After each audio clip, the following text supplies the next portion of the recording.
we said, we keeping it real with Wanda B. Oh, she's the real deal, keeping it real for real, keeping it real with Wanda B. All inclusion, no confusion. He said, she said, quit the drama with Wanda. Hey, it is me, Wanda B, and you are tuned in to He Said, She Said on IntellectualRadio.com. We're an iHeartRadio station. Hello, hello, hello. It is Sunday, 2 p.m. I'm here every Sunday at 2 p.m. And if you're listening on Facebook, please share the broadcast, join in the conversation. We're going to talk about a few things today. We may touch on a little bit of R. Kelly, the aftermath, a little bit of government shutdown, what we know, or just state maybe our opinions. And then we're going to be talking man weaves. And there was a post in our group, He Said, She Said. So if you are on Facebook, please join our group, He Said, She Said. We have some of these same dialogues that we're about to have now. We have on our group page, and I would love for you to chime in. And this was discussed because there was a video about it. So we're going to talk about that today. This episode is brought to you by Allstate. Whether you need auto, home, or life insurance, give Allstate a call, 708-591 708-599-5100, 708-599-5100, 708-599-5100. Call Sal, tell him I said give you a call, get that life insurance. I'm going to be updating mine. When you have new members of your family, sometimes you got to do some updating. So make sure you do that. 708-599-5100. Tell Sal I sent you auto, home, or life insurance. And I have with me today someone new. Hello, hello. Introduce yourself. Hello, my name is Marlon. Hello and salutations to everybody out there. Marlon's going to be here with me today as we talk about these topics. Marlon, you wear man weave? I'm going to put you out there. Last I checked, no. But no man weave? Nah, no man weave for me. Well, guys, how do you feel? So if you had a friend that went, this particular video that I saw, or we saw in the He Said, She Said group, join the group, the man had no hair at the top. He had side hair. And then he went and had some hair glued on the top, sat underneath the dryer to set his glue. And then he proceeded to have hair glued on and cut down into a nice little fade and little decoration cut. And a lot of the responses on Facebook from people that are in the group were like many women saying, oh no, I'm not dealing with, I don't want a man that's that vain or a man that cares that much about his hair. And then men were saying that felt, how is that fair when they have to deal with fake eyelashes, fake hair, fake nails? And how is it any different if a man wants to build his self-esteem with this? So do you feel it's any different, Marlon? No, it's definitely a difference. As I've talked to different people about it or been in group chats about it, I've not come across any women that are okay with the man one. So it's a difference between what women want versus what they do in this. It's a complete double standard. Wait, what do you mean by what they want versus what they do? So what they want is either you to have your natural hair or to go ahead and cut it bald. They don't want a man weave, but they'll go ahead and put their weave in. So what they'll do is wear a weave on the other end. So their side, they're wearing a weave, but they're not okay with a man doing the same thing. But does that seem not fair? Michael Wilson is chiming in, and I agree.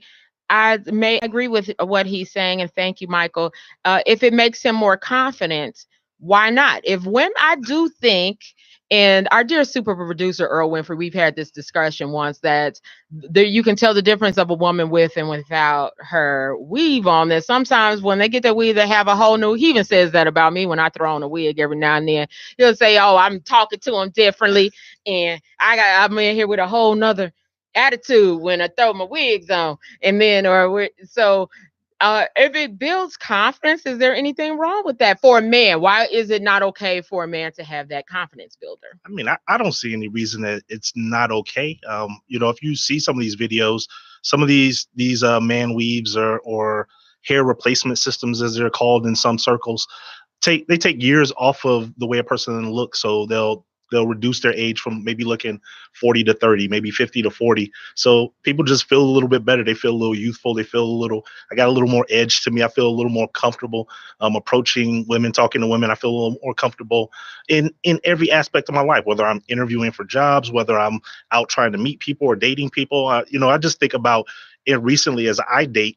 I never really thought about it like women like pull my hair every once in a while. I'm like, why is somebody checking? I never heard of a man I'm dealing like, with a woman pulling his hair. I mean, just affectionate thing, not on anything else, but just not like trying to see if right. it's real. But I mean, I started to think about that as I see these videos. I'm like, wait a minute, are they checking to see if my hair is real? Like, nah, this is my real hair, ladies. That's funny. Guys, have you ever had, now I didn't know this would happen to a man. Guys that are chiming in on Facebook, have you ever had a woman double check to see if that's really your hair? And what about the spray painted, I know it's not spray paint, but the stuff that you use in your beard to make your beard look fuller? Is there anything wrong with guys doing that? And ladies, I'd like to hear if you like are totally against the male enhancements. Because what if a guy went and got fillers in his, like women get fillers in their face to make them look plump? A man could get that too. So is there anything wrong with that? Michael says you're right, Marlon. He agrees with you. But these women were very much against it. Who I talked to so far were very against men getting extra hair, even though toupees have kind of been around for a while. It's a very similar system as a toupee. It's just the ones that I've seen. There's a guy and I can't think of his name, but he does the system and he teaches people how to do it. But basically, it lasts. I think it'll last like 60 days or some 60 to 90 days.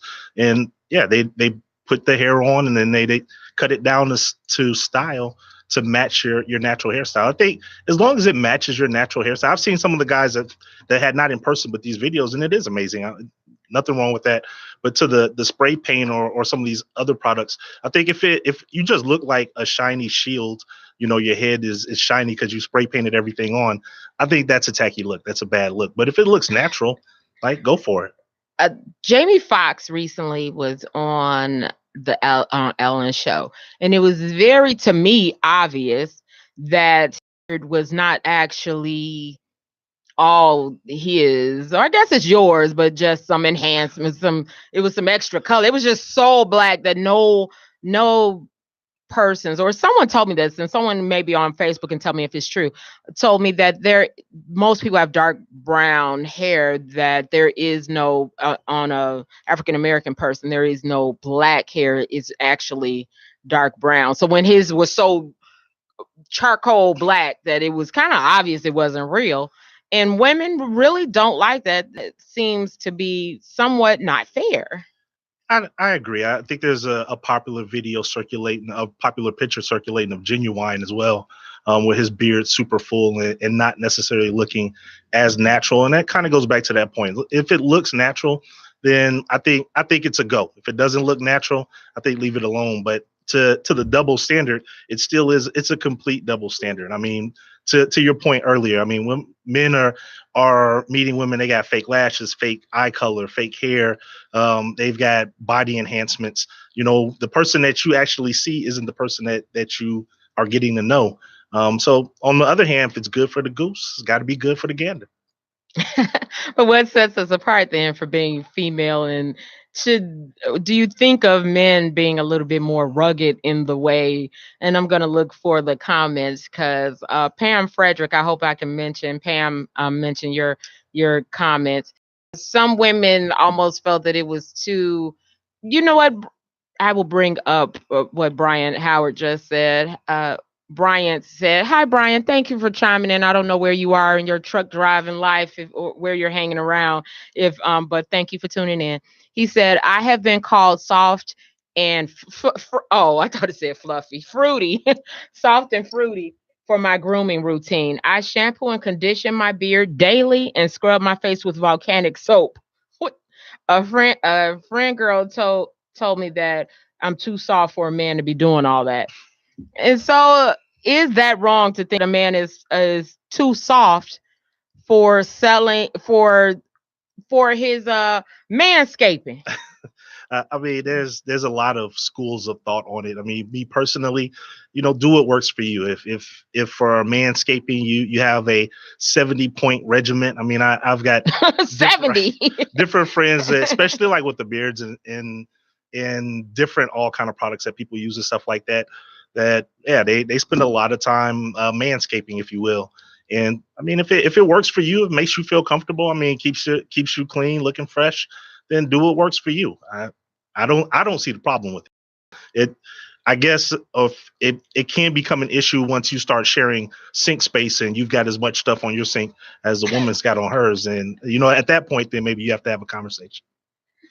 Yeah, well, I'm gonna have an issue. If I do find that if we can't both be in the bathroom spending the exact same amount of time in the bathroom at the same time, because you now have a 70, and I thought that was, but it could be a 70-point regimen by the time you on this video. The guy was getting started with like an eyebrow pencil of edging the line, and you do all this, and then if you do your eyebrows, because now I do think guys are plucking their eyebrows, and that no. It's too far. That's a And bridge too far for you? You know what? I'm not talking about any man who does this, because there's nothing wrong. If that works for you, works for you. I just don't want to fight over this counter space. I don't want us to. I need to be the one. I can't wait for you to get dressed as I'm sitting there when I already knew I took 2 hours, and so now I'm waiting an extra hour because you're doing some extra. That may be too much for me. I think. How do other women feel? Tell me how you feel. We just got to get bigger houses, His and her bathroom. His and her bathrooms, and now. Then you can manscape all you want. I mean, it's only fair. We've been waiting for 3 hours for you all to get ready for decades, centuries. So it's only fair that you all have to wait for us a little bit. So this is this a competition thing, guys? I want to hear what you think. Do you feel like we should just be quiet about it? So Tammy said, I'm not going to knock it because some females would be up a creek without their weaves and makeup. If I was a man, I would do it too. And I do think I'm okay if it builds his confidence to some degree, as long as he wears it well and it looks as natural as possible. I think I saw someone else say that as well, that if it looks natural, then if nobody's looking and saying, all right, because they've come up now. Like you said, you see these videos and you're almost amazed. And in back of the days of the toupees, it was very obvious. The Donald Trump look. Right. And then Donald Trump's hair is not a toupee, is it? He got a comb over, I think. And I think he does actually have a toupee. Really? Because he does one of those where he pulls on his hair to try to show you that it's real. Yeah, because he's got nothing in the back, so it's either combed over or a toupee back. I do think I've seen where it's smushed and there's a very particular comb over with a lot of hairspray, I think. I don't know, but if you're a hairstylist, chime in and let me know if you know if Trump's hair is actually his. I'd like to know that. So Michael says men should only have about 20 minutes in grooming, which includes a full wash. So he's put a time limit. He puts out the timer and he says if you're over 20 minutes in the getting dressed thing, then that you've lost your man card. He didn't say that. I said that. Michael's on the old school. That's the military. Shower, shave, hit the bathroom, and ready to hit the door in 20 minutes. I feel you, Michael. So he said. He also says I wash my hair daily, and it's been solid and healthy always. I can only grow a nice fro. I can actually grow a nice fro. So I think fros probably take some time to maintain. So I'll give him an hour. But what about products? Is there like a certain products that if you saw him using, because you really got a regimen there, Bryant. You said you use charcoal lava soap, volcano soap. You know what? I missed your comment because these keep rolling. I don't know if you can get to the comments for me, Marlon, if you're able to see my post on Facebook. And then, as always, you guys can always call in 708-223-8953, 708-223-8953. Are you brave enough to tell me if you have a regimen? I want to hear the man's regimen. If you have a regimen, let me and how long you think it takes you on average. I'd like to hear if you are the hour shower man, I'm gonna call you guys the hour shower man. If it takes you with 1 hour to groom your beard, what else can a man do with his face? I wash his face, have a regimen for his face, and that's okay. Because what if you have acne or something? I don't know, something that needs extra care. That should be doable. That shouldn't be an extra a manly thing. I don't think. There's also two pieces too. There's the I'm getting ready to meet somebody versus I'm in a relationship and I'm heading out the door. Typically, if I'm in a relationship, I take a lot longer to get ready to meet somebody or to go out and meet someone than I do if I'm in a relationship. If I'm in a relationship, most of the women that I've ever been in a relationship with, they're in that 2 to 2.5 hour range. So I'm not even putting clothes on until they say that I'm almost ready.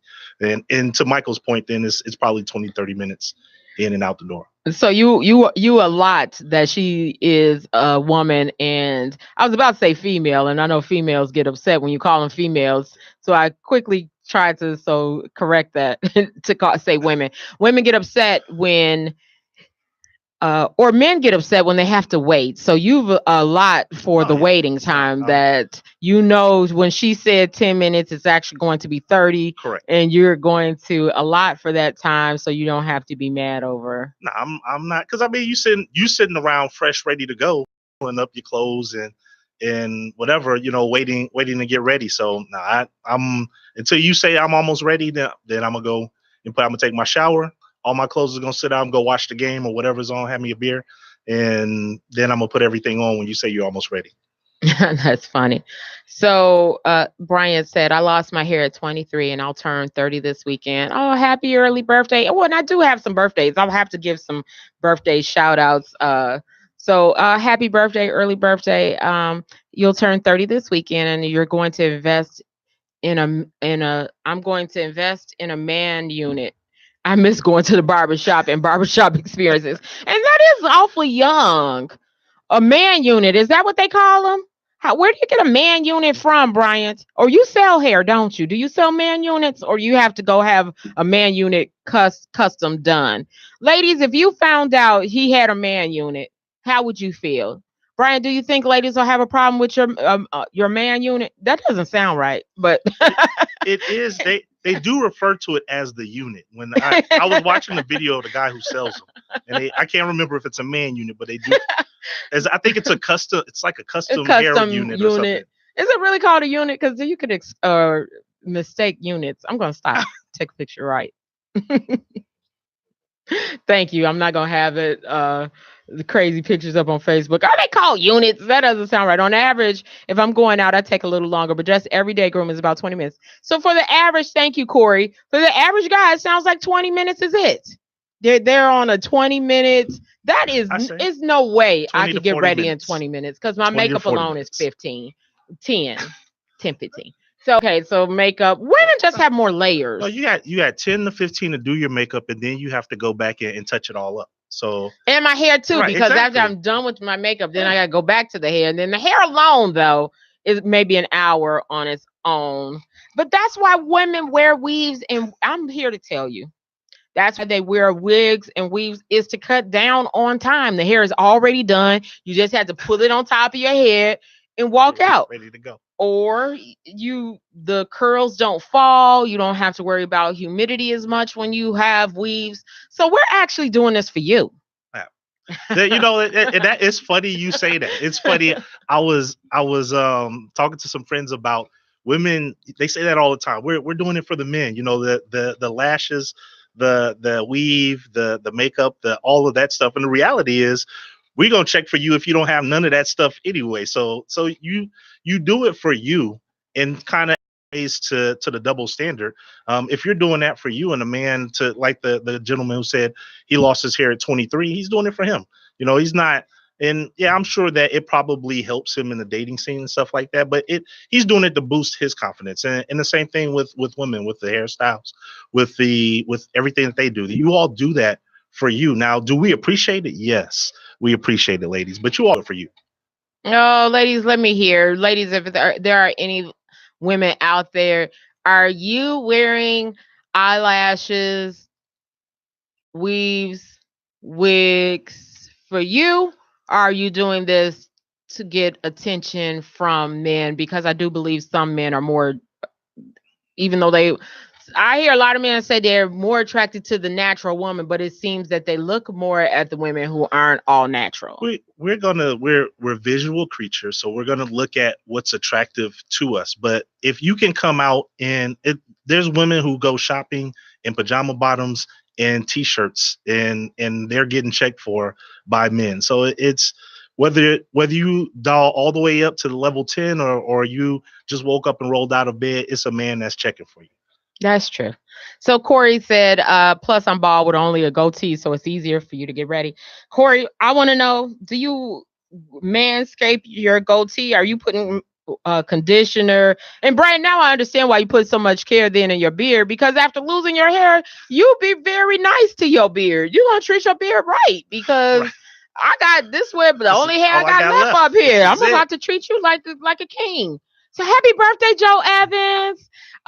Thank you for chiming in. And I was going to do my birthday shout outs, but because I see Joe is on, I want to give a big happy birthday to Joe and Sharman Evans. The twins have been in my life for so long, since high school. So a big birthday shout out to Joe. Happy birthday, Joe. Happy birthday, Sharman. My brothers and sisters out there in Florida and Ohio. Happy birthday, guys. And then happy birthday to Okara, who is also a member of He Said, She Said, and also has a show, Pardon Our Opinions, that comes on after me at 5 p.m. Check him out, and happy birthday wishes to Okara.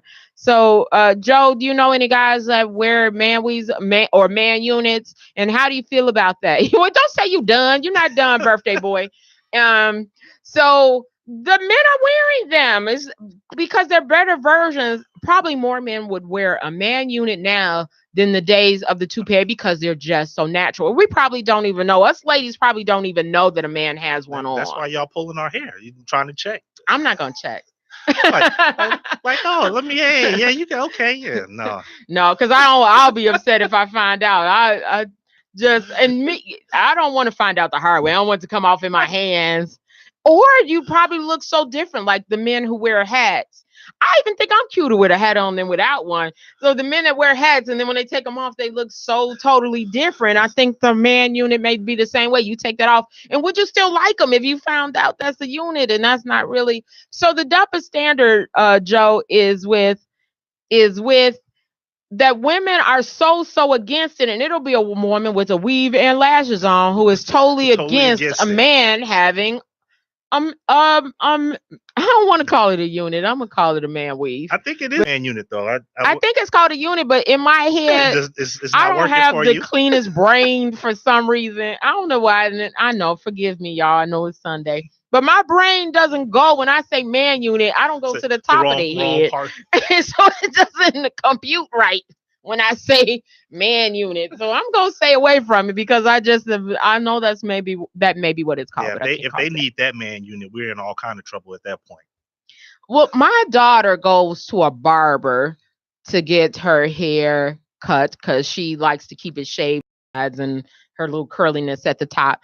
And Corey says, no, I mean, I keep it trimmed and looking neat, but I don't use sprays. So speaking of sprays, my daughter has gone into the barbershop because I've dropped her off. I've sat in the car, and it was just as long as going to the hair salon, because I was not thinking I was going to be waiting 2 hours for her to get get the sides of her hair trimmed 2 whole hours, because I thought you men were only in there for like 20 minutes. It's the barber. It's not us. Trust me. It's the barber. He always there's one that's on the way, and the one that already had an appointment but yeah, so it's going to be a 2-hour process to get in the chair. Well, so I'm waiting. It was 2 hours. So maybe it was just I didn't go in because it's a barbershop. She doesn't mind it. I thought I'd feel awkward sitting in the barbershop, so I didn't go in. But so she comes out, and I was like, what's going on? He used the spray on her. I was like, girls get linings? I was like, what is that? Why? And she had been sprayed up. I know she doesn't like me telling her business. I'm sorry. I accidentally told it. I'm sorry. My kids do not like when I make them part of my show. I'm sorry. And I know she'll get mad. She's actually the one who gets the maddest that I somehow bring her You pick the one that's going to... I picked the one, but she's the one that wears the spray stuff. I'm sorry, y'all. Sorry, baby. Hopefully she doesn't watch today.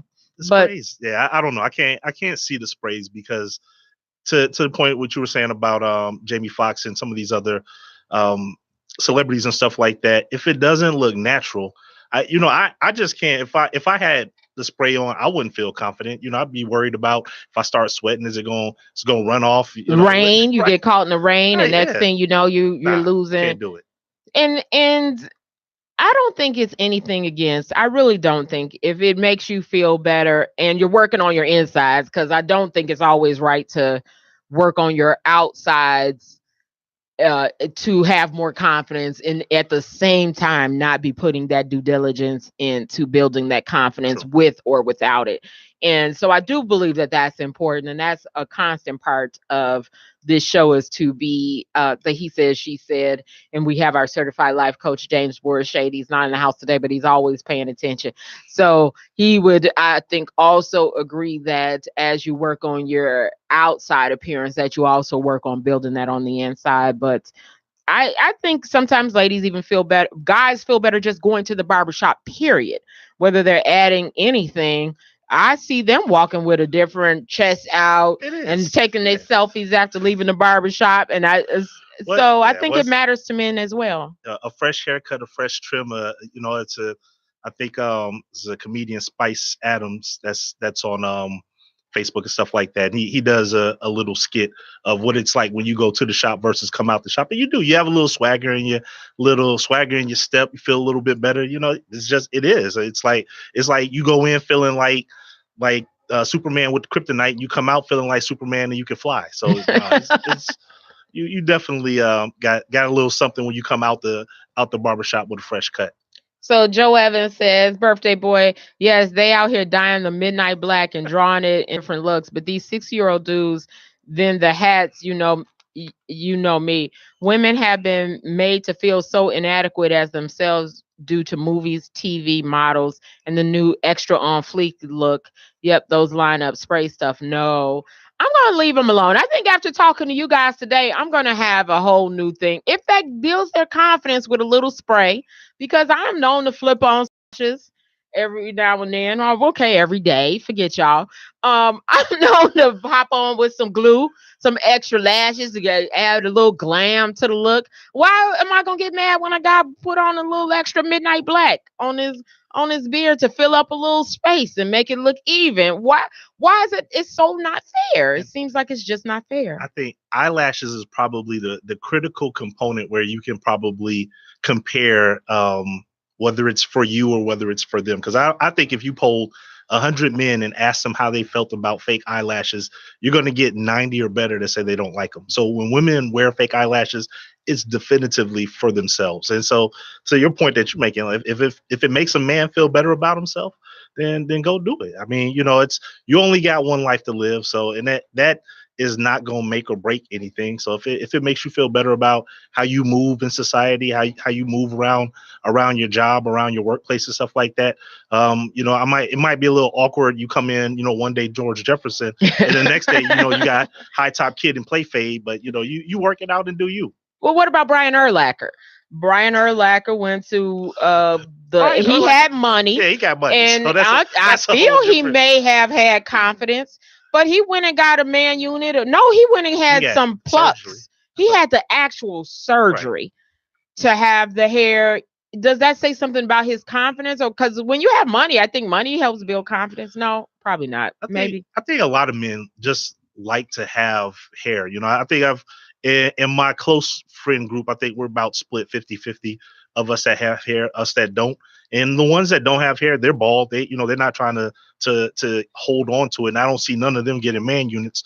But if you ask them if they can go back and have hair, yeah, they still have hair if they could have it. So I think that men would prefer to have hair.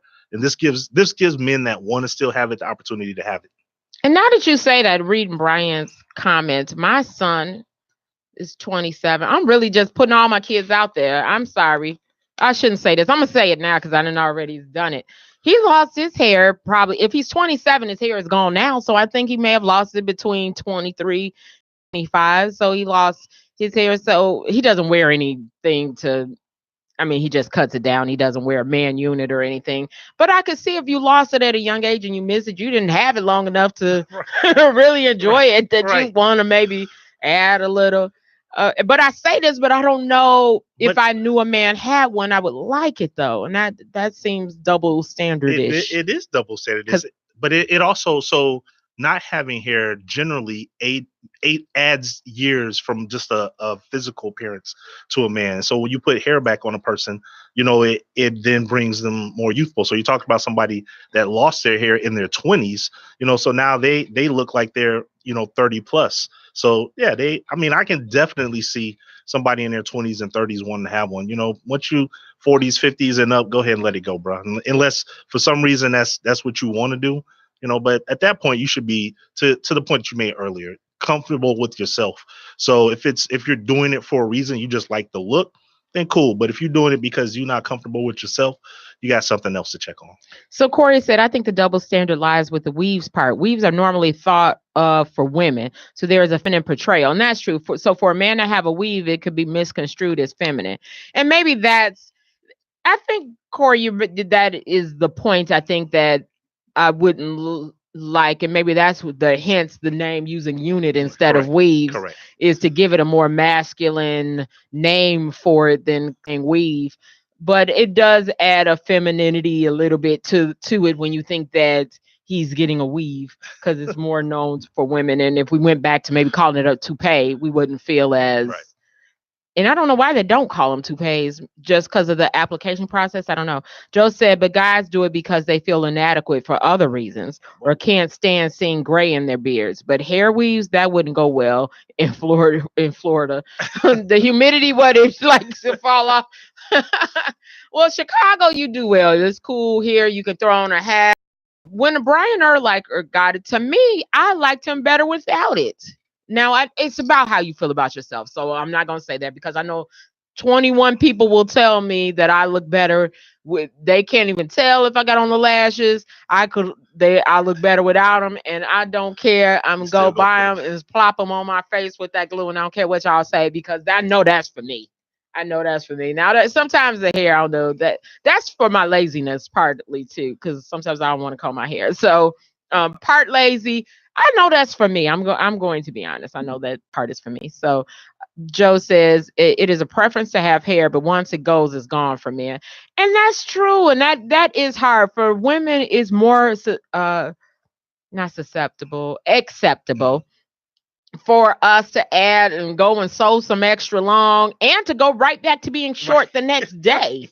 I mean, now it used to be we used to pretend like it's ours and be like, no, I don't have on a weave. Now they will go from purple, blue, red, orange. They will use every color in the rainbow and won't care if it was 28 inches the day before, and now it is going to a pixie the next day. They just won't care. But for men, if you went from bald, you may have to go like hide for a while. If you go from bald, you have to take like Christmas vacation.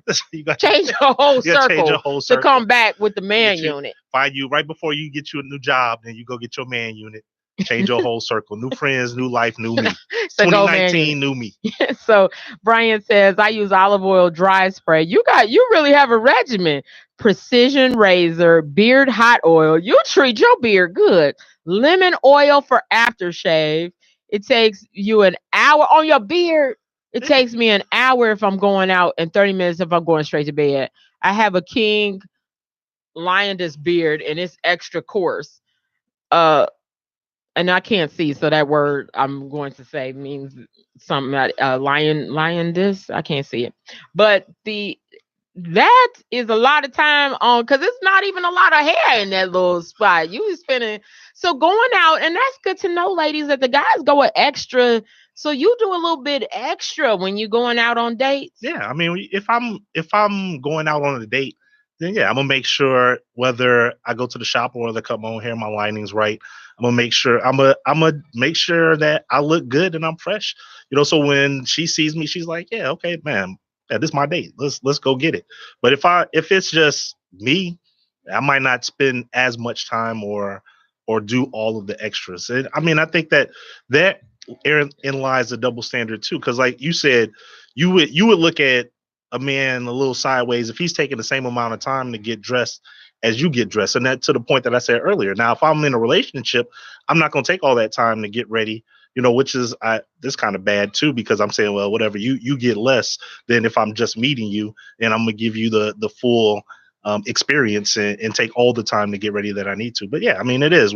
If you're meeting somebody or you're dating somebody, or especially if it's newer, then a man, I can't speak for all men. I take more time getting ready versus if it's an established relationship. And you could care less. Right. And women don't either. You see the bonnets. I think there's a video going around on Facebook where it shows how he met the woman one way and now he's never seen her. Now they're in a relationship. He's never seen her without a bonnet, right, or some hair thing wrapped up. So that makes sense that you would go there. I understand that. King Leonidas, maybe I'm from the movie Leonidas. Thank you. Yeah, from 300. See, you know what he was referring to. Big beard. You got the big one. Oh, okay. I'm gonna have to look that person up. Thank you for clearing that up, because I don't watch movies and I've never seen the movie 300, and I've never say the name King Leonidas. Mm-hmm. So you have that kind of beard, Brian? Man, okay. I'm liking that. So you're listening to He Said, She Said on IntellectualRadio.com. And we are talking man weaves, manscaping, all the double standard that women are so against men having enhancements, but also will have on, if not many more enhancements than the man may have. I don't think men wear too many other enhancements. Are there other enhancements? I do think men could get the cheek fillers and stuff. I don't know if they do. There's a lot of enhancements. If you got the money, but there's pectoral enhancements, make your chest a little more swole. So when you're out there, I've seen calves. Yeah, I've seen them put calf implants. Mm-hmm. Now that I'm going back to Botched, does anybody ever watch Botched or those plastic surgery shows? And what men will come, or Botched, because mm-hmm. they're usually fixing someone has gone, yeah. Someone messed up, or someone comes in there asking for. I've seen the pecs, I've seen calves, I've seen cheeks. Mm-hmm. Nose. So yeah. I guess, okay. So you guys get quite a few. I don't know if African American men are doing all that. Well, if you got, there's some that have the. You think of Michael Jackson is the big example. That's the premier example of somebody who's completely changed their look through plastic surgery and stuff like that. But there's, 8 million levels all the way down to where we are with just the man unit that you're not fond of. You know what? I'm going to become okay with man units if it looks natural. I'm going to go with that. But it's interesting because it's still, there's that stigma, and most women most women that I talk to are completely against it. Like, they're like, no, let it go. I don't want my man to have, and I almost feel it's like weird. It's like, you don't want your man to feel better about himself, so he can't get a man unit. But women generally, it's a complete double standard. They're not feeling it at all. I never even thought about the concept that you don't, and I think that's why I'm trying to revisit it, because they should have every right to add something extra if it gives them a boost in see, and I don't feel like mine even when I do things like that is to build my confidence. It's usually because I'm lazy, but I like the look. I genuinely like the look. And it's not that I'm walking around thinking now I'm better because I got the look and I'm pretending that they're mine. I will gladly tell everybody that these are not my lashes and I'll pull them off. You like how it looks. I just like the look. I like that it looks more glamorous to me when I wear my eyeliner and then make my eyes pop. That's okay for women, but it's not okay for men. Not for a guy to say that. Not okay for me. I just like the look. I got my man, and I'm feeling fresh now, and I just like how it looks. I may be comfortable without my man unit, but it's a complete double standard. Women are not feeling that at all. So we've talked about man. What do you think about the government shutdown? And now I think we're in week 2 and Trump wants his wall. We're like day 20 because Oh, it's way yeah, over week it's 2. it's day 20 something because it's the longest shutdown now. It was I forgot what the previous, it was 21 days was the previous longest shutdown. So yeah, we've extended, this is the longest government shutdown ever right now. I mean it's sad. It's, you know, where our priorities are as a country, regardless of what our politics are, what we think, what we're into, you know, that $5 billion to build a wall that doesn't even count 20% of the way to get into the United States, to block people out of that little bit of percent versus, you know, universal health care or services for veterans, or I mean there's so many other things, Medicaid, Medicare, that we need infrastructure to our roads, to America's roads and bridges and stuff like that. But you know, this is where we are. You know, I think about something I saw a while ago where people were like, oh, you know, teach your children to have confidence and attitude. You know, that's more important than the knowledge. And I think that's where we are as a country now. It's, you look at our leader, he's confident and boastful and has this attitude, but you know, he doesn't have any of the knowledge. And so because of that, he's just, what I want is what I want. And I'm basically going to railroad everything. Doesn't matter how important this other stuff is. This is where we are, and this is what we're going to do. I was listening to another show on IntellectualRadio.com, and please be sure to check out some of our other shows. They're all fabulous. And I was listening actually to Making Waves with Miss Darcy, which is a show Tuesdays and Thursdays here on IntellectualRadio.com at noon. And last week, one of the co-hosts on there was saying, just give him the wall.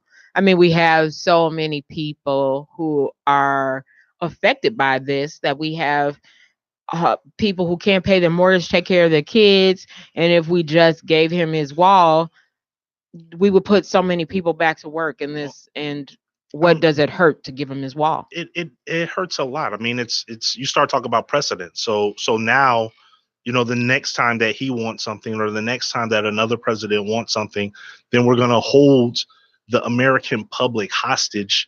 Over 800,000 federal workers not being paid. So we're going to hold these individuals hostage until whoever's in the leadership of the United States gets what they want. And that's where it hurts. So it's right now, yes, it's a huge pain for those 800,000 people, and I feel for them. You know, but in the long term, if we give in now, then we put in play a cycle that will repeat itself over and over again, with holding federal workers hostage to drive unpopular initiatives for the country. I mean, and $5 billion is a lot of money. You know, I think what universal health care was $3 billion, and the Republicans shut down the government so that they over $3 billion for universal health care. Now, this is something that benefits everyone in America. The wall, again, it's less than 20% of our total border. You can still get in there. I think they found the third tunnel, and this last week they found 3 tunnels under the wall, under the border, where they're smuggling drugs. So the wall's not going to stop people from coming in. Drugs come on airplanes. They just drive over on boats. They're coming. Well, that's what they said. Most of the illegal immigrants that are here don't come over the border anyway. I think I read it was 600,000 to 700,000. They come in legally and they just don't go home. About 300,000 of them go home or and it's a combination of go home or get deported, versus those who actually come in illegally and make it. So most of the people who are here illegally didn't come over that border anyway. So putting a $5 billion wall there doesn't fix anything of what he says he's trying to do. All it does is allow him to fulfill a promise to the radical right of his party, you know, at the expense of all the taxpayers, at the detriment to the federal workers that are not working right now. It's a shame that you get a job with the government and you think that's a good job, but actually you're putting yourself in a position to be a pawn piece.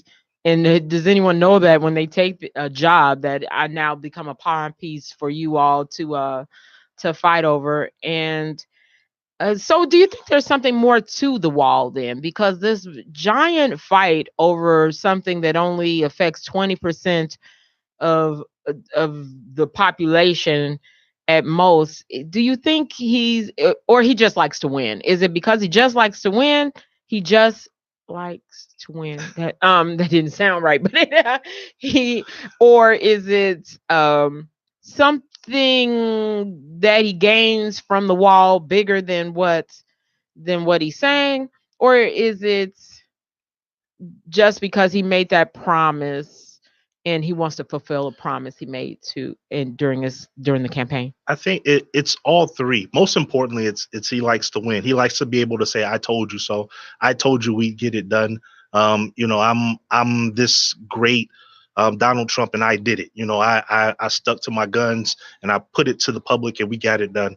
But yeah, and then the other part is the craziest part of his, as far as the third part you said, his campaign promise is he promised that Mexico was going to pay for it. So even if we build a wall and we pay for it, he still didn't deliver on his promise. But his radical right group is going to be like, yeah, Donald Trump said he's going to give us a wall, and he gave us a wall. And then the second part, it's if it's more than something, I think it's a distraction from a lot of stuff that's happening at government. And if you look at all of the secretary positions, the cabinet positions that he's employed, there's certain positions like the FCC, and I can't think of the secretary name that's in the cabinet. I think now almost all of the major positions are held by previous either lobbyists or people that worked in the industry, that are proponents for the industries. And so this distracts us from the dismantling of all the rights. And when I think of the FCC, the big one is the access to the internet. So basically what they're doing, or what they have done, is push for or repeal legislation that makes the internet available to everybody, as opposed to allow the provider, so Comcast or whoever that's allowing you the internet, to decide which websites you have access to. So like you buy cable now and you have to pay extra for HBO. So if I wanted to, listen to intellectual radio on via online, then I've got to pay an extra amount of money for that. And so that there is a huge bigger thing to play, that we're distracted from all of these little things. I mean, it's a big thing, but it's a little thing compared to some of this other stuff that's happening on the background, because our focus is here in the 24 media news cycle. We're just talking about this thing that's important, and all these other things are happening on the background. So yeah, it's a combination of all three of those things that you said, though. Wow, that's interesting. Interesting thing in play. Hello, dearie Alita. How are you? My dear children's grandmother. It's against the purpose of checks and balances, Deary said. And she says, I am beautiful as is. I still like my lashes, Deary. Still like them. I do go out with them. I'll force myself to do it so I can make sure I'm not addicted to them. So some days I'll go out and then or people will say to me, "You look sick." I'm like, forget you. I just don't have my eyelashes on. My lashes on today. People say, "You feeling okay?" Yes, I'm feeling. So you don't have that lusciousness in your eyes. Yeah, today. Sometimes I'll even go out with one on. So I'll just wear one. Then I just do that to have people, but to see what they'll say to me, because they'll stare at my face and then they want to tell me. They don't know if they should tell me. I do that often because I love that. That really see who's your real friend. Hey, I don't care if they don't tell me. I just think it's funny because I know they're like staring at me, thinking I can tell in their face everything is saying. Do I tell them? Don't tell them. So I like that. And then she said the internet was supposed to be free. Yeah, they found a way to monetize that, and that goodness gracious. And now that they're giving it out to you in spurts, you can have high speed internet for so long to use up. It used to be you pay unlimited, you got unlimited. You got the internet. Now it starts running slower. After so much. After so much. I was like, now, oh my goodness, they nickel and dime us so much. So I wonder, as far as like people who are if there's anyone who's listening that's impacted, personally by this, that's what I would wonder, like, what are you doing right now to deal with this? Because I mean, some of these people are mandated, so it's not just like they're being furloughed and saying go home. Some of these people are mandated to come to work, like TSA employees still have to go to work. They're not getting paid, but they will get paid once the government reopens. But right now they're not getting paid, and they've got to come back to work. Think about HUD, so housing organizations in Chicago. There's a bunch of housing programs that a lot of different social service organizations run, and you have these people who may be paying rents for people, and these landlords aren't getting paid. So I mean, it doesn't just impact the individuals that are federal employees.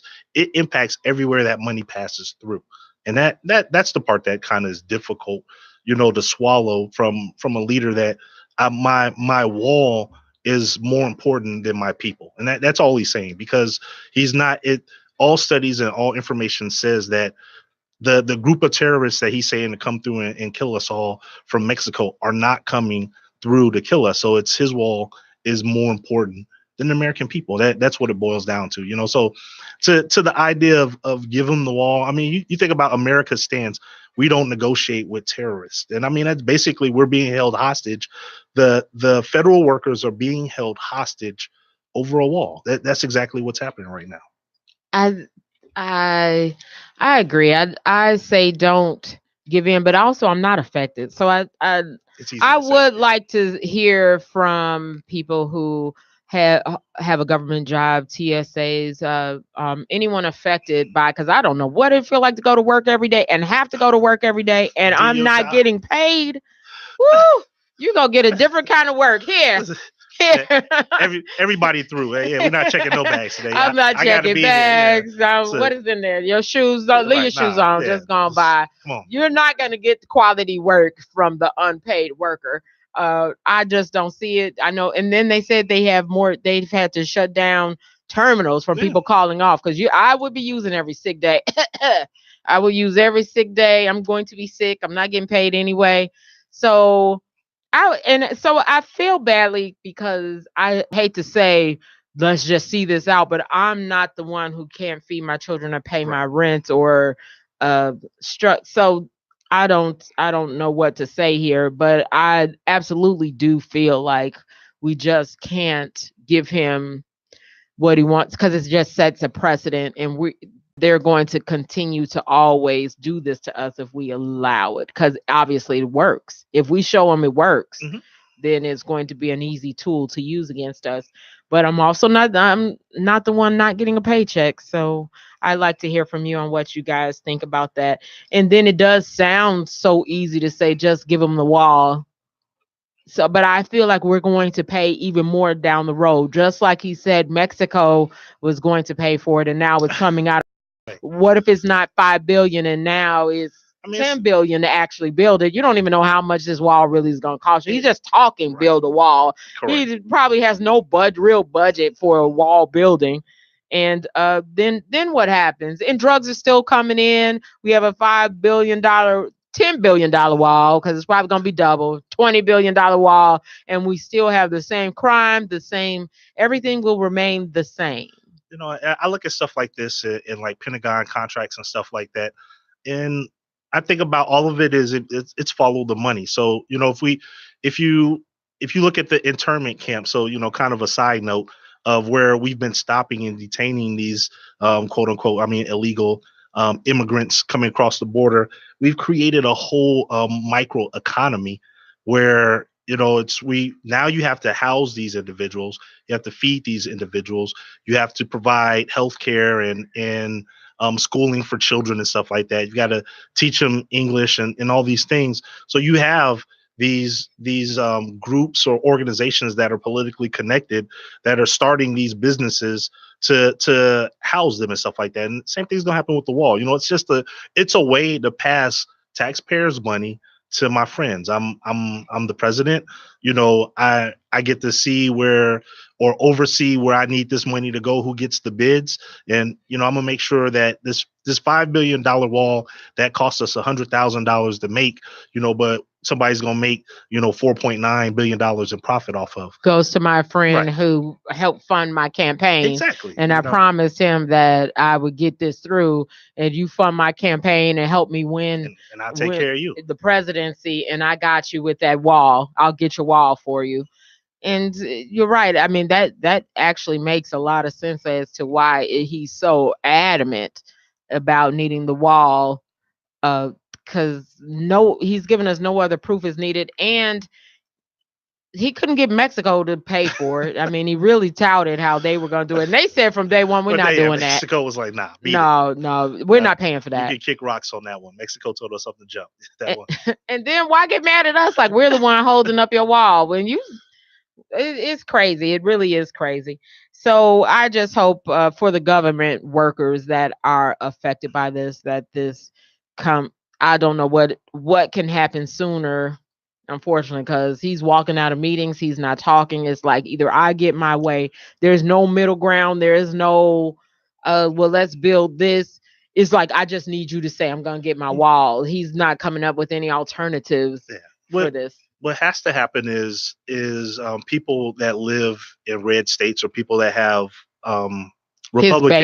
Republican senators specifically, and it's about the Senate, because that's where the checks and balances. The Congress already put forth legislation with the balanced budget with no money for his wall, and that's where the Senate said they wouldn't even look at it. So that's where the pressure has to be applied to the Republicans in the Senate. So for all of those unemployed, or not, they're not unemployed, they're employed, not getting paid, federal workers, they have to, in all these other states, they've got to basically urge and overwhelm their representative, their senator, to say, hey, this isn't working. This is not more important for us to have that wall than for me to be able to feed my family and take care of my kids. So that's where it's at. That's where the impasse is right now. The Congress they've already put forth the budget.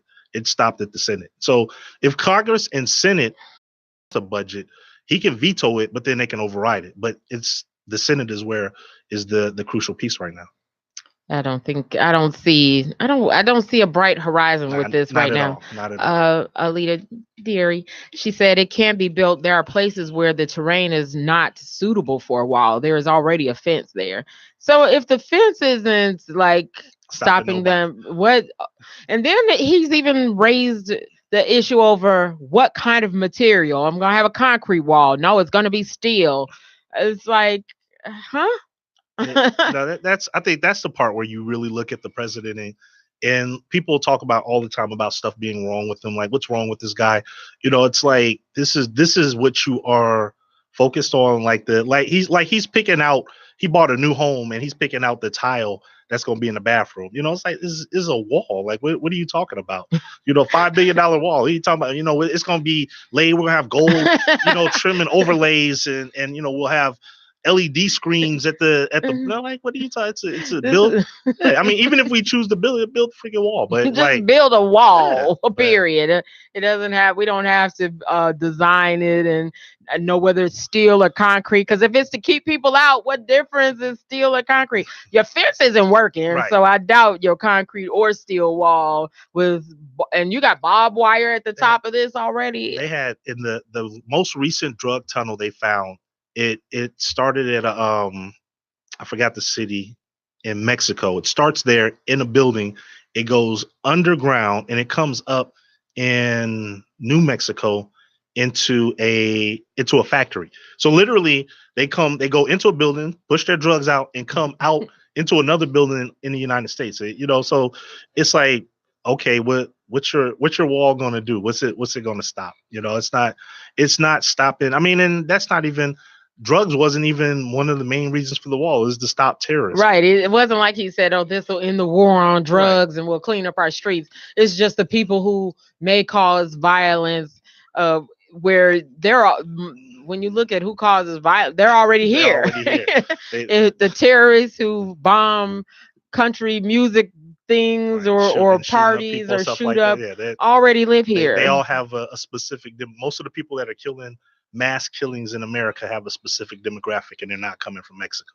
So, and like you said, the tunnels, they go, you're gonna build a wall. They're probably already working on the new Right, tunnel. right, They're right, pre-working on it right. since They've they know already the mapped wall. out, right? Okay, they found our tunnel over here. We got to make a new one over there. Yeah. So and they know where the wall is going, Right, so they can right. start working on the tunnel right now. He wants his wall to go from here to here, get the tunnel from here to here, and let's start pre-digging. So by the time the wall is done, the tunnel is done, and they're all good to go. So Yeah, I saw somebody joke. They said Mexico decided to build steps on their side of the wall. We build a wall and they just build steps to come over it. Like, they're already building. right, What we will finance are the steps right, that to get go over your over the wall. wall. So yeah, that seems kind of crazy. So what has been in the news? And we started out with the man weaves, and we had a couple topics to go over today. We wanted to talk a little bit about the aftermath of the R. Kelly situation, because whoa, um, whoa, what did we say? His legacy. I read something where French Montana said he has a right to enjoy his legacy that he built. And wait, I want to hit real quick what Deary said. If you build if you build a 30-foot wall, you can bet there's someone who's planning to build a 31-foot ladder. Right, basically. And that's already in the works, because he's already told everyone in Mexico about this build up of this wall. I don't know about you all, but all the Mexicans I know are pretty industrial. I'm not too many Mexicans that can't figure out or build stuff. So I don't see the wall as a problem to them.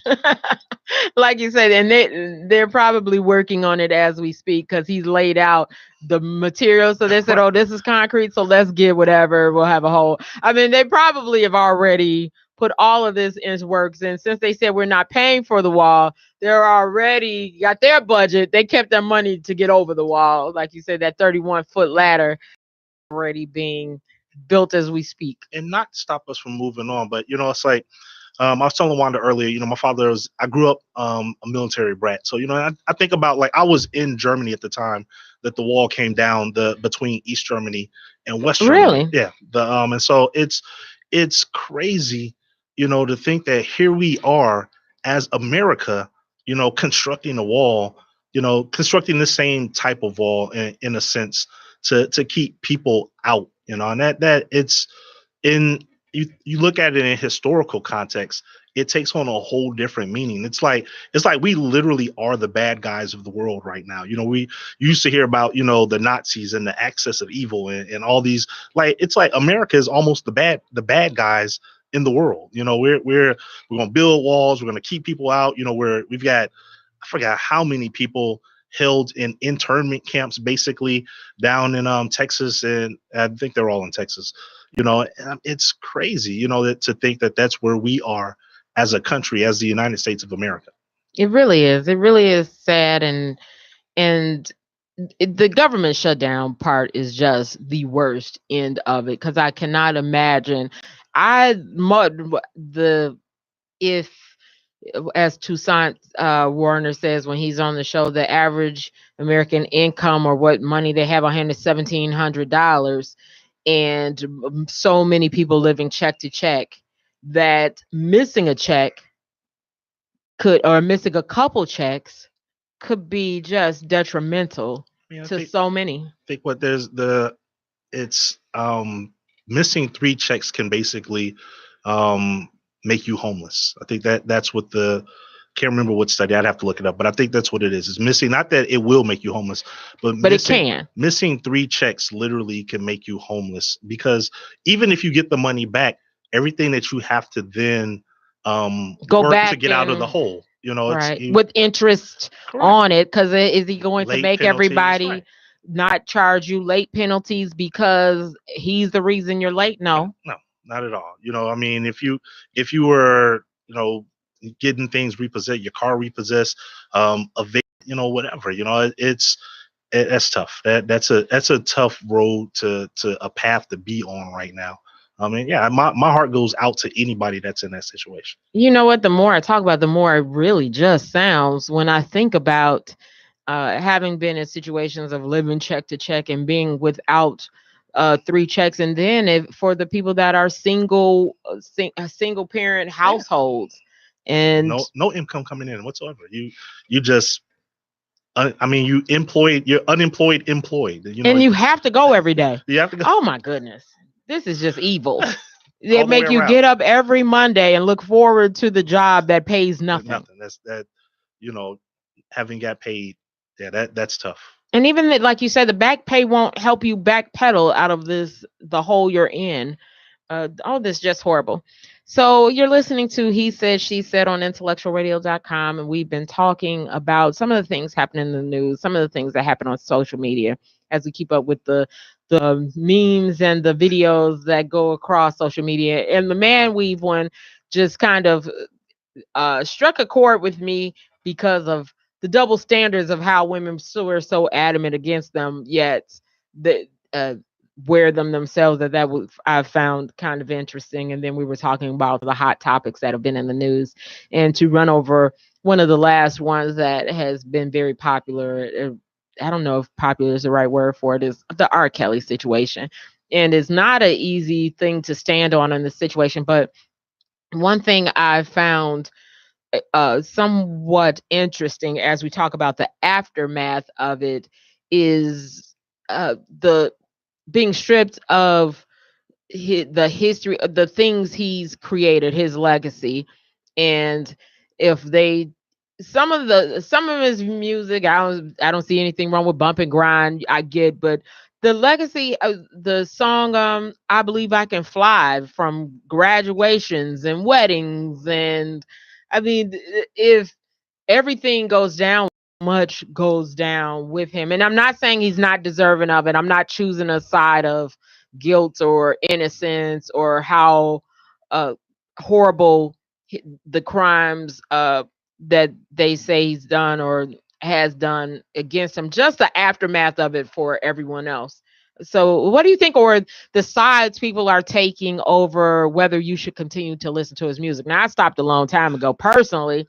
I'm a stepper, and his music comes on, and sometimes I'll get up and like, oh, that's R. Kelly. I'm supposed to be sitting down. I've had to fight and get used to not listening to R. Kelly, but so I get that, but I kind of feel that should be individual choices rather than strip him totally of. We should make our own decisions for our own households of what we want to do, but not necessarily because he hasn't been officially convicted of charge of anything. So what do you think? I think on that one, it's a nuance of what we're stripping. So I think, with these allegations and the substantial evidence that exists, then he doesn't deserve, any of his personal accolades in that sense. However, as a community, we deserve the legacy of what he's created artistically. And what I think about, the argument always comes up whenever we have when the Cosby thing was going on. We're the only community that destroys our own legacies. And so I'm not saying that he deserves anything. He deserves everything that's coming to him. Absolutely. And so from that standpoint, I want to be, very clear of what that is. However, the legacy as an artist of our community, that's not just his, that's ours. It's that legacy is ours. Bill Cosby's legacy is ours. That's not his legacy. That's our legacy. You look at a Woody Allen, all his movies still play. You look Harvey at Weinstein, Charlie Sheen. Charlie Sheen knowingly infected. He knew he had HIV and still shared needles and participated in unprotected sex with other individuals, potentially passing HIV. And you don't see anybody. His shows are still 3.5 Men is on every single day. Is in syndication, and that's when you talk about the community's legacy. That's not his music. Yeah, it's his and his royalties and all that stuff. However, once all of everything plays out in the courts and stuff like that, and if everything works the way that it should, and he gets what he deserves, then that will be stripped from him. That money, there'll be lawsuits and all that stuff, and all that money that's generated off that music won't be going to him anymore. However, that music that he created from an artistic, because not just even his music. I mean, he's a huge producer. He's produced some of the biggest songs ever that other people sang, and so that's the part where, that's our legacy. And then the part that you start, well, that's the part that I like to differentiate right now. It's our artist. We don't have to celebrate him, the man, but we can say he created an amazing body of work. I was thinking about, what other artist has his catalog of music. He stands up there with some of the greatest Prince. Artists of when you talk about catalog of music that he's personally done and then produced for other people. And It's up there. yeah. And even now that you say that, I'm thinking about people who have done collaborations with him who now are backtracking and saying, I'm sorry. They're getting in trouble for even have Lady Gaga, I think it came up with Chance, the rapper, was apologizing that he since knowing if you did something with him 2014, Right. 2013, Everybody's got to apologize for something. you have to apologize for being a part of it, knowing what I guess and that seems, but we don't do it like you say. It's our legacies that are being wrapped. Like you say, we still see Charlie Sheen's, Harvey Weinstein. He's connected to so many Everything. movies. Right. We wipe out whole channel. HBO may not even be able to play if everything that wasn't their original without showing something of his. And no one talks about wiping out that legacy, that TV. So I absolutely see what you're saying, that this doesn't happen with other. We won't have anything in syndication if we go double check. So I mean, I think I saw, talking about there's supposed to be a documentary coming out about Michael Jackson surviving Neverland or whatever. It talked about Prince and his wife, the one that he had the baby that passed by. That when he met her, she was 16. And they married when she was 19. If the reality is, and I'm not saying none of this is right, but it's an onion. So once you start peeling the layer, you're gonna. It's Hollywood, and again, not saying it's right, but once you start peeling it, you're going that net is gonna catch a whole lot of people. And why can't we separate the man? And it doesn't sound right when someone does something bad to say we should separate and let them keep. I don't know. I haven't filtered that in my head, but I'm still trying to process. Is it correct, right or wrong to take his body of genius and look at it separately than the man? But I do think if we don't even know the history of half the people that have things, if we really looked into the lifestyle of many people, we may not be listening to almost everything. And then some of the stuff that's on the radio right now on itself, not even going in the history of the people, but if we're listening to the B's and the H's music and thought music, why are we even listening to that stuff?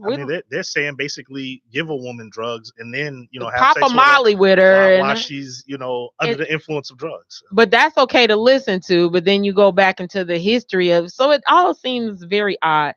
Some of the comments, Deary said, I don't know how we are going to stop listening, watching these things, Cosby, Weinstein, Sheen, etc.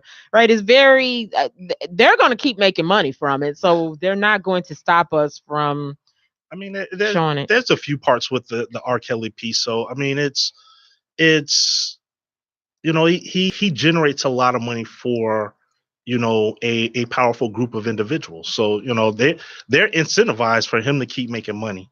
The powers that be behind him that are collecting, publishing and royalty dollars, that are managing him, that are, so that music, all that music, they and actually there's probably even a larger group that would love for him to take the fall so that they can then buy his catalog, wait for this all to blow over, and then, make billions of dollars recycling his catalog, and he's out of the loop. We've in our 24-hour news feed, we've moved on past it. 10 years down the line, and it's okay to start playing. I mean, one thing that I think of comes to mind is Peyton Manning. And after he won his last Super Bowl, and an old situation from when he was in college popped back up, and all of a sudden he disappeared for like 4 years. He wasn't doing all of the commercial spots and stuff like that. Now you see him creeping back in. You see him doing more and more and stuff like that. So, it's in other cultures, they don't destroy the legacy. And I'm not saying that R. Kelly deserves the legacy. I'm just saying our culture deserves the legacy. Our culture deserves what he created as an artist. Now, we don't deserve who he was as a person, and he should be held accountable to who he is as a person. I hadn't thought of it that way, because that would also include Elvis. I mean, he kept his legacy, and people are still paying to go see what is the name of his spot? Graceland. So they don't destroy their entire legacy of their people and their bodies of work like we tend to take, and be okay with taking our whole everything down with it as a people. So I never thought of it that way. That's a good way to think of it. Katie Lowe of Rhythm Flow Radio Tuesdays at 4:45 says, remember this on IntellectualRadio.com. Remember, this is a docuseries. Filmmakers capitalize off claims that were disproved. Keep the same energy y'all have for R. Kelly. They're getting ready to do one on Michael Jackson. Oh, are they really just, I guess, maybe trying to, we're going to lose all our little Prince. They're going to do one on him. Everybody's going to go down. Steezo from Steezo Radio. Check out Steezo Radio. He says, is that my homie? It is. Good. It was good. And then he said, men don't want, this is going to be, I'm going to read yours so we can keep going on that. Give me a second to read that, Steezo. Katie Lowe says, it's incredible why any filmmaker would involve him or herself with these kind of projects. And that's true. I wouldn't want to be involved, even though there is a whole story to be had and you have tons of people willing to participate. I just wouldn't want to participate. But if we look back on some of our heroes, they've had some shady things come out. Even Martin Luther King Jr., they wound up saying was a womanizer, a cheater. And does that take away everything that he's done for us? If you go back and look on Martin Luther King, the man, would we then say now we deserve to go back to slavery? We go back, are we going to abolish everything that people have done based on who they are? And I'm not saying R. Kelly's a good person. I'm not really talking about exactly what he's done, more so of the aftermath of R. Kelly and what that means to us. So said, men don't want to admit that a lot of us are creeps like R. Kelly. Now, I'm not going to talk about y'all. Marlon, you speak on the... I mean, there are. I mean, that's true. I mean, part of it is how we're designed as visual creatures, and I mean, have I ever seen a 17 or 18-year-old, girl at a glance, not realizing that she's young and, and being like, oh, she's attractive, but then there's a part of you that realizes, oh, wait a minute. That's a child, no, I can't, I shouldn't be, looking at this person or whatever. But then there's a lot, to Steve's point, there's a lot of men that don't override that and like, oh, hey, come here, let me talk to you. Realize that, what I have is means, I buy you some tennis shoes or, whatever. And, they're going to do what you want them to do. You don't have to, you can manipulate the relationship, with based on that age. Yeah. So, I mean, there's a lot of men who are out there doing that. I wouldn't deny that. Visually, I can understand the confusion because I've walked through the hallways. I have some adult children, and at the time going through the high schools with it, I'm looking at some of these girls thinking, wow, they look the same age as me. The clothing they have on is, whoa, I wouldn't, if I wasn't looking at them in a high school and was watching them walk down the street, I could easily think. So I get a guy being a visual creature, noticing a girl, and by first glance, she would catch his eye. But then what you do about that after that is, like you said, you tell yourself, oh, I shouldn't do this. And then you correct it. I understand and so we understand what's wrong about that. But I wanted to touch then on the legacy of R. Kelly and some of the radio jocks, Kendra G and Angie, what's her name from Kiss FM? Fred and Angie. Yeah, it's Angie. Angie, they are have been protesting to take all his music off. And then I think, is that necessarily fair to him? I think there's a few things. I think that and I can't speak for those specific radio hosts, but I think depends on how it impacts you. If That's I'm true. if I'm a victim of something like that happened in my life, I was taken advantage of when I was younger. One of these creepy guys, was buying me shoes and doing whatever he wanted to do to me. Then I might feel a way about it. And I might be, that's a trigger now. That no, I don't want to ever hear that dude's music ever. He should be buried under the wall that Donald Trump trying to build. But I never thought of it that way you too. know, It could be a reminder and a trigger of the exact same situation you right, were put in, and that looked out for you. correct. That no one saw that you were young and dumb, because we do know youth. You make some dumb decisions, and even adults do. But you're more than more likely to make some pretty poor decisions in your youth, especially with someone famous, that you maybe wish someone would have looked out for you a little bit more. I think that the craziest part about the whole R. Kelly thing, and so, I have a little personal history. As a recording engineer, I was working at Chicago recording company at the time when he did the R album. So I spent a little time in the studio while he was doing I Believe I Can Fly and some of the other stuff. It's like, and seeing him as an artist work, seeing his ability to hear and do and create, is amazing. And I never was privy to these things that are going on that have happened for a long time. However, on that other scale of it, where you have an individual who he can, if he wanted to do what he was doing, I'm sure there's plenty of grown 20, 30, 40-year-old women who would sign up to be R. Kelly's sex slave, with no problem. But that's where the issue is for me, is like why are Who you look just like as good as correct? a you know 17-year that old. that's the mental piece. Is like, why, what is it that you have to have 17 8? There's that one video clip where they ask, are you ever attracted to a teenager, and he's like, well, how old? It's like, why is it that even a question? If you're 30, 40 years old, why is an 18 or 19-year-old attract?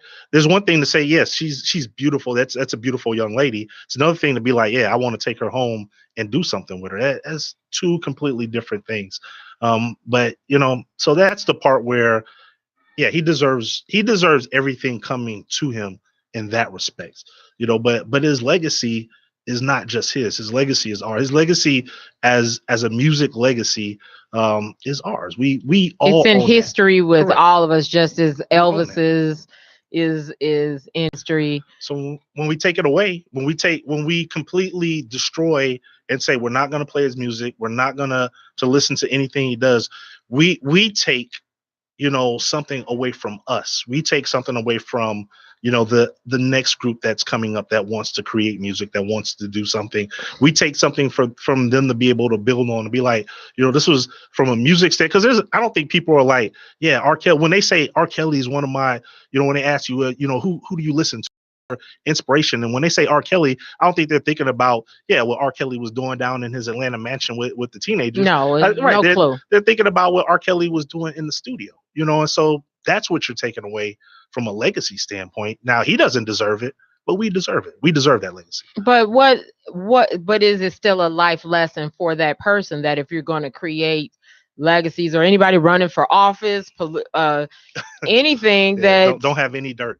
don't create dirt, if you, or don't have any dirt, and then you don't have to worry about having your legacy ripped from you if you stay on the right path. So should we be should we say we protect R. Kelly so the next kid can? But what if he looks at that situation as if he got away with it? I think he's looked at all the situations in the past as if he's got away with it. I mean, there's a whole lot of settlements in R. Kelly's past. So I think he, in some senses, he feels like, I have gotten away with it and I will continue to get away with it.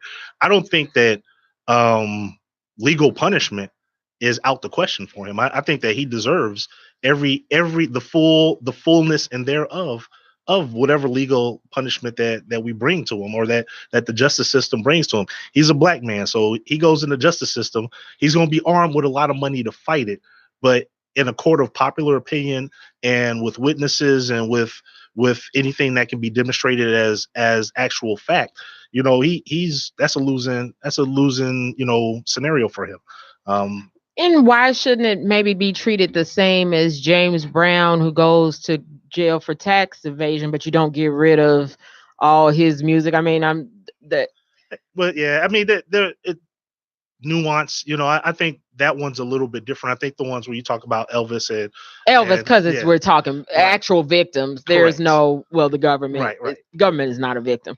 So they shut down, not paying people right now. So yeah, you're right. That isn't. It's more the Elvises. Correct. What's the other guy? The Harvey Weinstein, Playboy. Hugh Hefner. So apples to apples, Hugh Hefner was the man. He had his brand was young, barely legal teenage to young adult women. That was his entire brand, and we don't have that same energy to be like, man, Playboy shouldn't be around. We don't have that same energy to tear down everybody else's icons as we do to tear down our own personal icons. And I don't think we hold R. Kelly in esteem and be like, oh, R. Kelly created. We're not trying to protect him in who we feel he should pay the price. But like you said, we then are all victims then of. We all lose out. We're not victims. I don't want to put we're not victims, but that's not a good word for it. So scratch that. Don't inbox me. I'm not saying I'm on the equivalent of any girl that's been we just done anything. We lose out as a collective. We lose out as a whole, right? As a collective for our people. So this has been a good show. Thank you so much, Marlon. I want to give some shouts out to everyone who participates and likes the show. Thank you, Annette, John Russo, Katie, Shirley King, Joe Evans. Happy birthday again, Marbra, Timujin, Joe Evans. Did I say you, Lisa, Paul Stokes, Jana, and make sure you check out wonderfulbling.com. Hit shop, go shop, check out. I have fabulous jewelry. I have some on now. I have the ring on. I have the necklaces. All the necklaces come with $5. Everything's $5. So check it out, wonderfulbling.com. And then if you need auto, home, or life insurance, then I'd also like for you to get your auto, home, or life insurance with Allstate. Tell Sal I sent you. Take care of your family. That number is 708-599-5100. And Marlon, tell them how to reach you.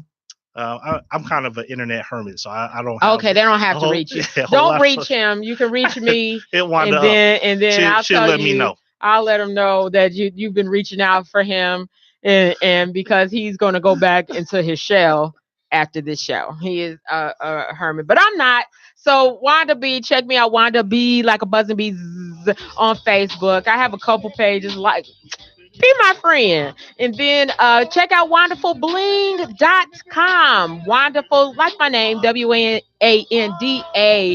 full, FUL, wonderfulbling.com, and go shopping. Go get you some cute. Valentine's Day is coming up, my favorite day of the entire year.